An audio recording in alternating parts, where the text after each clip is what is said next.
Hello दोस्तों, स्वागत है आपका मेरे चैनल आईआईटी अड्डा पे। और काफ़ी दिन बाद वीडियो आ रही है, तो इसके लिए बहुत बहुत सॉरी कि वीडियोस नहीं आ पा रही थी। मैं जानता हूँ मैंने कुछ चीज़ों में मैं बिज़ी हो गया था, तो इसलिए वीडियोस नहीं आ पाए थे। लेकिन अब वीडियोस बराबर आएंगी और सारी चीज़ें मैं आपके यहाँ पढ़ाऊँगा। जैसा कि मैंने प्रॉमिस किया कि एक ऐसा चैनल होने वाला है जहाँ पर आपको आईआईटी की जो बुक्स हैं वो भी लगवाई जाएंगी, जो आप किसी भी, चाहे कोचिंग में चले जाओ कोटा की, चाहे आप ऑनलाइन किसी के यहाँ से भी पढ़ रहे हो, आपको कोई बुक्स नहीं लगवाता है। वो लोग अपना एक शीट बना लेते हैं, पीपीटी बना लेते हैं और सिर्फ वही आपको लगवाते रहते हैं। इसीलिए जो सिलेक्शन होता है वो सेल्फ स्टडी से होता है, ना कि कोचिंग पढ़ने से। लेकिन यहाँ जो मैं आपको बताने जा रहा हूँ, यहाँ मैं आपको बुक्स लगवाऊंगा। और जो जो टीचर आपने जिनका नाम सुना, बहुत नामी ग्रामी टीचर, उनके भी जो टीचर हैं, उनके भी जो ऑथर टीचर हैं जिन्होंने बुक्स लिखी, जो बुक्स के ऑथर्स हैं, उनकी जो बुक्स हैं वो उनको मैं लगवाऊंगा। और जो टॉप की बुक्स हैं आईआईटी जेई मेन के लिए भी, एडवांस के लिए, वो सब चीज़ें मैं यहाँ पे करवाऊंगा। तो पहले मैं यहाँ, मेरी कोशिश क्या रहती है कि मैं यहाँ पर एक बेस पहले लेके चलूँ।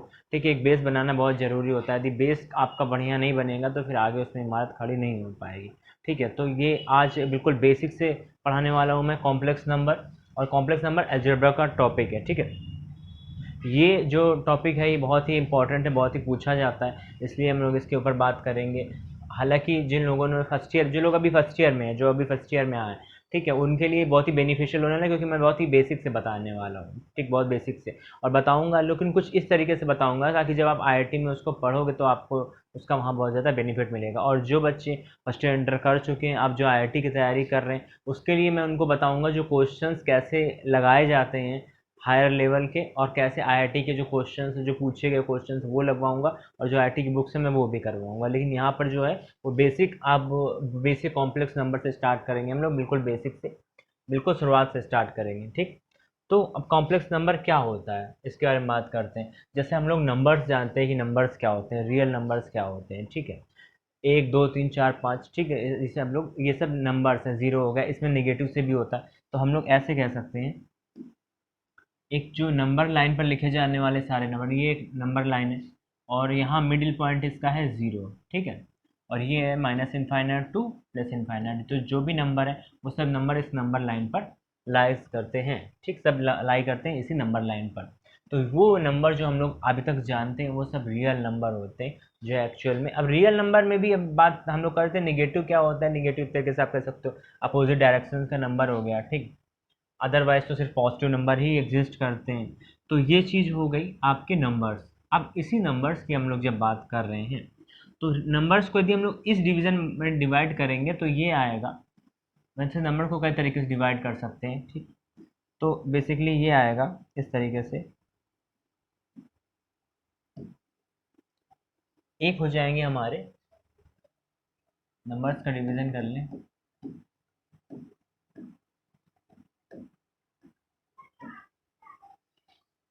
एक हो जाएंगे हमारे रियल नंबर और एक हमारे हो जाएंगे, अब इसके बारे में बताऊंगा, इमेजिनरी नंबर। ठीक, तो जो कॉम्प्लेक्स नंबर है, जो हमारा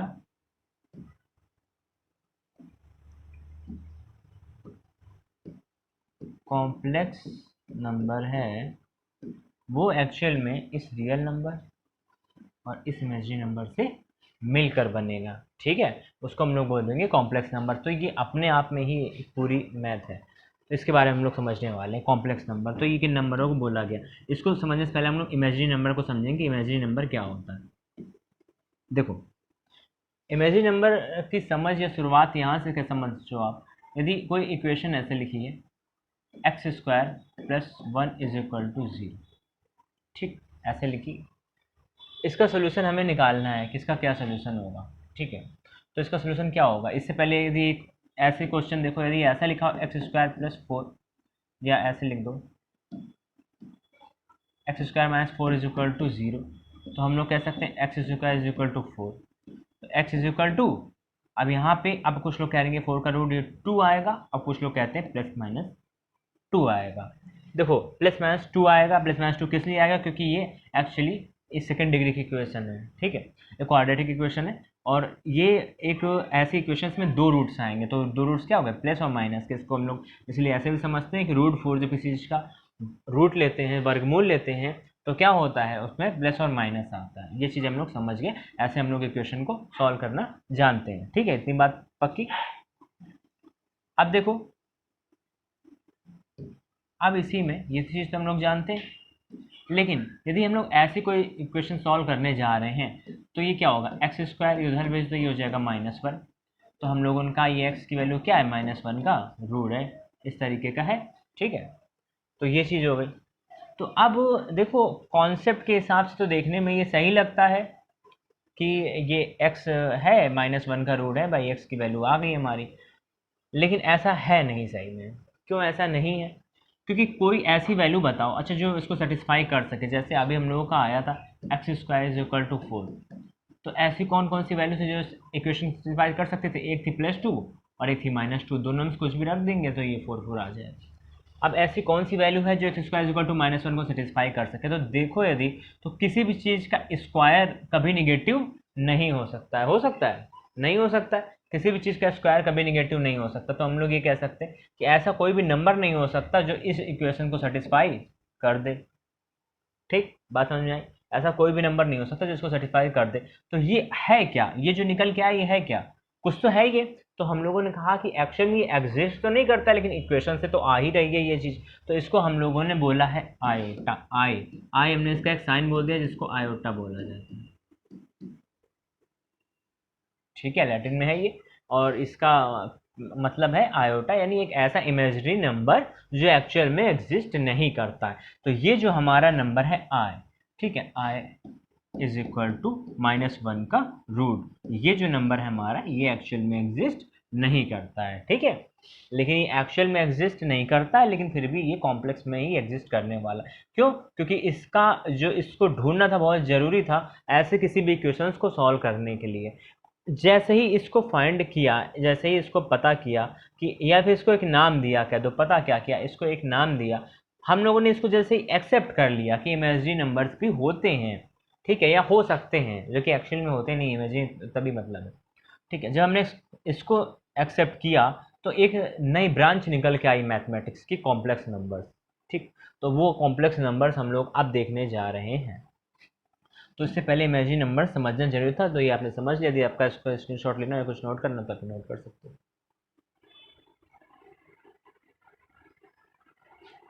तो ये हो गया, और अब हम लोग देखेंगे कॉम्प्लेक्स नंबर। ठीक है, अब तक हम लोगों ने ये समझा ये इमेजिनरी नंबर, ये आई जो है -1 का रूट, ये इमेजिनरी नंबर है। ठीक है, चलो अब हम लोग कॉम्प्लेक्स नंबर देखेंगे। कॉम्प्लेक्स नंबर होता है, इसको जेड से डिनोट करते हैं, लेकिन इसको डिनोट किसी से भी करें, इससे कोई दिक्कत की बात नहीं है। तो z = x + i y यदि हमने बोल दिया तो ये हमारा कॉम्प्लेक्स नंबर है, जो कि एक फॉर्म है रियल नंबर का और इमेजिनरी नंबर के मिक्सअप का, यानी इनके जोड़ का कह सकते हो। ठीक, जिसमें ये जो कॉम्प्लेक्स नंबर दिख रहा है, इसमें जो ये x का पार्ट है, इसको कई लोग ऐसे भी बोलते हैं, ये z = a + ib। ठीक, तो इससे कंफ्यूज मत होना, चाहे a + ib लिखा हो चाहे x + iy लिखा हो, इससे कोई भी दिक्कत नहीं है। ये जो वाला पार्ट होगा, इस पार्ट को बोलेंगे हम लोग रियल पार्ट। ठीक है, ये रियल पार्ट है, ये एक्चुअल कोई नंबर होगा, कोई भी नंबर हो सकता है। और ये जो b है, ये जो i के मल्टीप्लिकेशन में b है, ये होगा इमेजिनरी पार्ट। इमेजिनरी पार्ट, ठीक, बात समझ में आई? इमेजिनरी पार्ट यानी कि ये है हमारा रियल पार्ट, वास्तविक जो भाग है इसका, इमेजिनरी पार्ट इसका काल्पनिक जो भाग है। ठीक, तो ये हो गया हमारा कॉम्प्लेक्स नंबर, चाहे x + i y समझो, चाहे z = a + i b समझो, जो आपको कहना है आप कह सकते हो। तो ये हमारा कॉम्प्लेक्स नंबर है। अच्छा, अब ये कॉम्प्लेक्स नंबर है तो इसमें अब बहुत सारी चीज़ें आने वाली, तो इसके हम लोग पढ़ेंगे इसका कॉन्जुगेट क्या होता है। इसका कॉन्जुगेट होगा, यदि कोई कहे कि ये आपका नंबर है तो इसका कॉन्जुगेट क्या होगा, तो उसका कॉन्जुगेट हो जाएगा, बस साइन चेंज हो जाता है, a - ib। ठीक है, या x - iy, तो ये इसका साइन चेंज हो जाता है और ये आपका बन जाता है कॉन्जुगेट। तो इसको कॉन्जुगेट को ऐसे रिप्रेजेंट करते हैं, जेड के ऊपर ऐसे एक छोटा सा लाइन लगाते हैं, जेड बार बोलते हैं इसको। ठीक, तो ये जेड हो गया, तो ये जेड का कॉन्जुगेट है, conjugate of Z, Z = a - ib, ये आपका हो गया इसका कॉन्जुगेट। ठीक है, अब यदि इसको इक्वेशन नंबर 1 बोल दें, और इसको इक्वेशन नंबर 2 बोल दें, तो हम लोग इसमें से कई सारी चीज़ें देख सकते हैं। जैसे हम लोग इक्वेशन नंबर 1 और 2 को ऐड करें तो क्या आएगा, हम लोग equation number 1 plus equation number 2 को ऐड करें, ठीक है। ऐसे ऐड करेंगे तो क्या आएगा, देखो ऐड करो तो ये आई भी कट जाएगा, तो z plus z bar is equal to क्या हो जाएगा हमारा 2a, ठीक है। देखो इसको ऐड करेंगे तो ये आई भी और ये आई भी कैंसिल हो जाएगा, तो ये z plus z bar is equal to हमारा क्या हो जाएगा 2a। ठीक, बात समझ में आई, इतनी बात समझ में आई। अच्छा, इसको सब्सट्रैक्ट भी कर सकते हैं हम लोग, यदि हम लोग इक्वेशन नंबर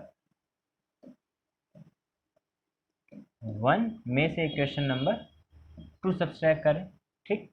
यदि हम लोग ऐसा करेंगे तो क्या होगा, तब उस कंडीशन में क्या होगा कि देखो z minus z bar is equal to, उस कंडीशन में हमारा ए कैंसिल हो जाएगा और हमारा ये क्या हो जाएगा, सब्सट्रैक्ट करने में साइन जो होते हैं वो चेंज हो जाते हैं। यहाँ जो प्लस का है और यहाँ प्लस का है, ये पूरा चेंज हो जाएगा इसका साइन, तो ये माइनस हो जाएगा, ये प्लस हो जाएगा, तो ए से ए कट जाएगा और ये आई भी और ये आई भी 2i भी हो जाएगा हमारा, क्या हो जाएगा हमारा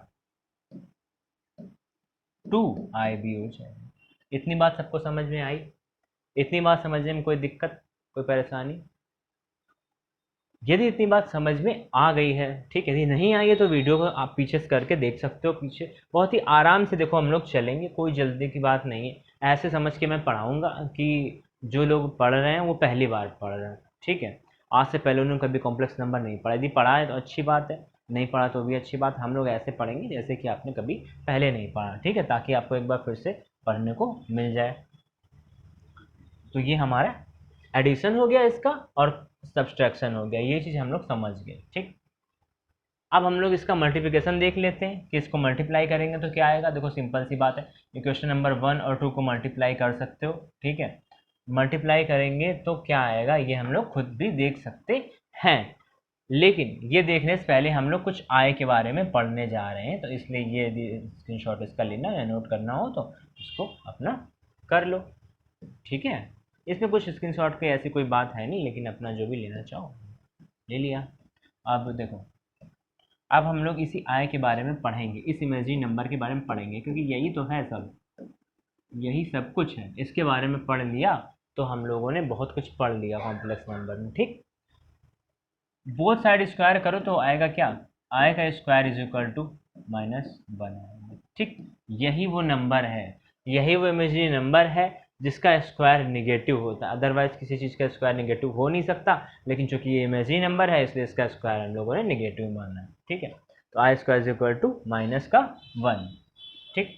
ये चीज़ बहुत इंपॉर्टेंट है, इसको याद कर लो, आई स्क्वायर इज इक्वल टू -1। देखो अब आई स्क्वायर इक्वल टू -1 हो गया। अब हम लोग ऐसे कहें आई का क्यूब क्या होगा, तो आई का क्यूब क्या होगा भाई, आई का क्यूब को लिख सकते हैं आई स्क्वायर इंटू आई, ऐसे लिख सकते हैं। तो आई स्क्वायर है -1 और -1 इंटू आई, ये क्या हो जाएगा माइनस का आई, यानी एक और रिजल्ट आया कि आई क्यूब किसके बराबर होता है, माइनस की आई के बराबर होता है। I cube is equal to minus का आई, ठीक। ये चीज़ समझ में आई। ये रिजल्ट और ये रिजल्ट बहुत ही इंपॉर्टेंट रिजल्ट है। इन दोनों से हम लोग एक और कंक्लूजन निकालने वाले हैं जो ये और भी ज़्यादा इंपॉर्टेंट है। I to the power 4, i to the power 4 को लिख सकते हैं i square into i square, लिख सकते हैं। ये हो जाएगा -1 और ये हो जाएगा -1, इनका मल्टीप्लाई करेंगे तो आएगा 1। तो हम लोग कह सकते हैं आई टू द पावर 4 की जो वैल्यू होती है वो क्या होती है 1। आई टू द पावर 4 की वैल्यू क्या होती है 1 होती है। तो अब एक ये रिजल्ट भी आ गया आपके पास कि आई टू द पावर 4 की वैल्यू 1 होती है। अब जो इसी तरीके से चाहें तो हम लोग आगे भी निकाल सकते हैं, ठीक है। तो ये क्या होता है कि ये हमेशा अपने आप को 4th टाइम पे रिपीट करता है, हर बार रिपीट करता है। तो इससे एक रिजल्ट ये याद कर लो कि i to the power, colour change कर लिया जाए,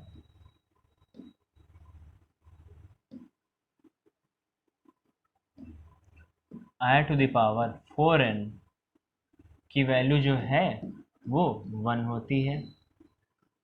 ये रिजल्ट हमारा बहुत ही काम का है, और इसी से ड्राइव हुआ है और उसको हम लोग याद कर लेंगे। अच्छा, चेक करना होगा तो हम लोग चेक भी कर लेंगे, ठीक है। चेक करने को n इज इक्वल टू 1 रखेंगे तो ये आ जाएगा, n इज इक्वल टू 2 रखेंगे तो क्या हो जाएगा, देखो। अच्छा, इसको देख लेते हैं कि ये है भी कि नहीं है, ठीक है। तो i to the power n is equal to 2 रख दो, i टू द पावर 8 हो जाएगा। इसको हम लोग फिर वही काम क्या कर सकते हैं, i टू द पावर 4 का स्क्वायर लगा ले, और i टू द पावर 4 की वैल्यू क्या होती है, 1 होती है, तो 1 का स्क्वायर भी क्या हो जाएगा, 1 हो जाएगा। ऐसे हम लोग क्यूब के लिए भी चेक करते हैं, यहाँ 3 आ जाएगा, ठीक है। ऐसी कोई भी पावर होगी इसके लिए, i टू द पावर 4 की पावर कोई भी हो जाए तो उसके लिए क्या हो जाएगा, ये वैल्यू हमेशा 1 होती रहेगी।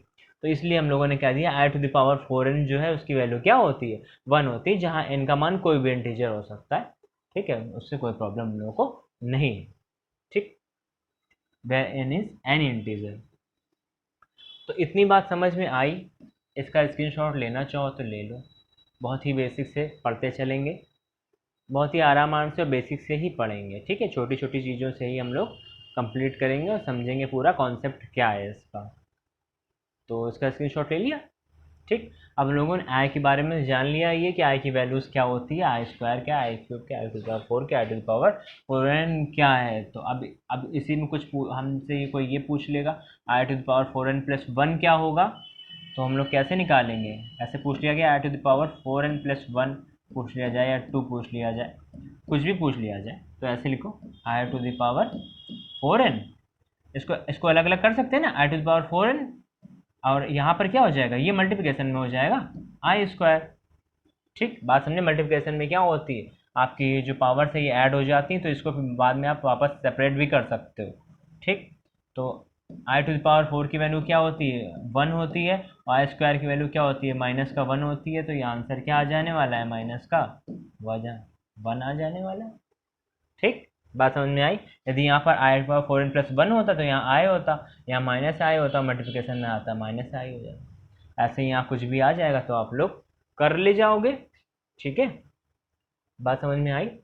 चलो, अब हम लोग क्या देख रहे थे, जब हम लोग इतनी चीज़ समझ गए हैं तो हम लोग वापस वहीं पे आ जाए, और हम लोग ये देख रहे थे कि हमने इसका ये कॉम्प्लेक्स नंबर का एडिशन देखा था, सब्सट्रैक्शन देखा था। अब हम लोग इसका मल्टीप्लिकेशन देख लेते हैं। तो इसका मल्टीप्लिकेशन करेंगे तो क्या हो जाएगा, z इंटू जेड बार, ठीक है। और यहाँ मल्टीप्लिकेशन करो, यहीं पर लिख लेते हैं। तो z into z bar is equal to equation number 1 into 2 कर लें। क्या कर रहे हैं, equation number 1 into equation number 2, ये वाला ऑपरेशन हम लोगों ने लगाया है। तो z bar is equal to हो जाएगा a प्लस आई बी और a माइनस आई बी, इतना हो जाएगा, ठीक है। अब इसको मल्टीप्लाई करेंगे, तो देखो मल्टीप्लाई करेंगे तो क्या होगा, क्या हो जाएगा, मल्टीप्लाई करेंगे a से a में मल्टीप्लाई होगा, रियल पार्ट आपस में मल्टीप्लाई हो जाएंगे, ऐसा कुछ नहीं। इसका a का मल्टीप्लाई हम लोग वैसे ही करेंगे जैसे हम लोग अब तक करते आ रहे हैं। तो इसका मल्टीप्लाई इसमें किया तो a इंटू ए स्क्वायर, और इसका इसमें मल्टीप्लाई किया तो हो जाएगा माइनस का ए आई बी, प्लस इसका मल्टीप्लाई करेंगे तो हो जाएगा ए आई बी, माइनस इसका मल्टीप्लाई करेंगे तो हो जाएगा आई स्क्वायर बी, ठीक। अब देखो बात को समझो, ये और ये कैंसिल हो गए, ये बचा ए स्क्वायर माइनस का बचा आई स्क्वायर बी। तो आई स्क्वायर माइनस का 1 होता है, तो ए स्क्वायर प्लस बी, अभी हम लोगों ने देखा ना, आई स्क्वायर की वैल्यू क्या होती है, माइनस का 1 होता है, 1 होती है। तो ए स्क्वायर प्लस ये क्या हो जाएगा, बी का भी स्क्वायर है ये, ठीक है, बी का भी स्क्वायर है, तो ए स्क्वायर प्लस बी स्क्वायर। तो जेड कॉन्जुगेट की जो वैल्यू है वो है ए स्क्वायर प्लस बी स्क्वायर, ठीक। बात समझ में आई, बहुत इंपॉर्टेंट रिजल्ट है, इसको भी स्क्रीनशॉट ले लो या फिर अपनी नोटबुक में नोट कर लो, ठीक।